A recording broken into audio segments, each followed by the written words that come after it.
రెండో ఇల్లు మద్దిరాలపాడులోనే ఈ ఊర్లోనే ఒక అలుదాసు స్త్రీను బీసీ గౌడ కులస్తుడు, భూమి లేదు, వేరే ప్రాంతాల నుంచి ఈ ఊరుకొచ్చి సెటిల్ అయ్యాడు. భార్యాభర్త ఇద్దరు పండ్లు అమ్ముకుని ఒక 400-500 రూపాయలు సంపాదించుకుని వాళ్ళు ఎంత ధైర్యంగా ముందుకు పోయారంటే, ఇద్దరు పిల్లలుంటే ఇద్దరిని ఇంజనీరింగ్ చదివిస్తున్నారు. ఇంజనీరింగ్ 2వ సంవత్సరం ఒక అబ్బాయి, మొదటి సంవత్సరం ఒక అబ్బాయి. అప్పు చేసి పిల్లల్ని చదివించారంటే మనస్ఫూర్తిగా కుటుంబాన్ని అభినందిస్తున్నాను, కంగ్రాచులేషన్స్ కూడా తెలియజేస్తున్నా. ఇదొక స్ఫూర్తి.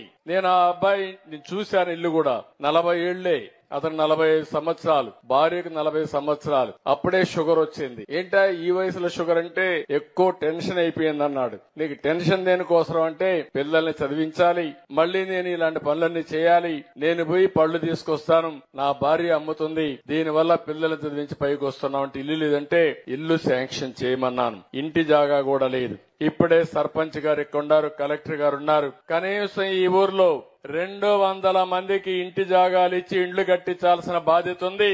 ఇమ్మీడియట్ గా ల్యాండ్ ఎక్విజిషన్ చేసి ఎంతమంది ఉంటే ఎన్యూమరేట్ చేయండి, ఆ ల్యాండ్ కూడా అక్వైర్ చేయండి, అందరికీ ఇండ్లు కట్టించే బాధ్యత తీసుకుందాం. ఇమ్మీడియట్ గా ప్రారంభించమని కూడా చెప్తున్నా.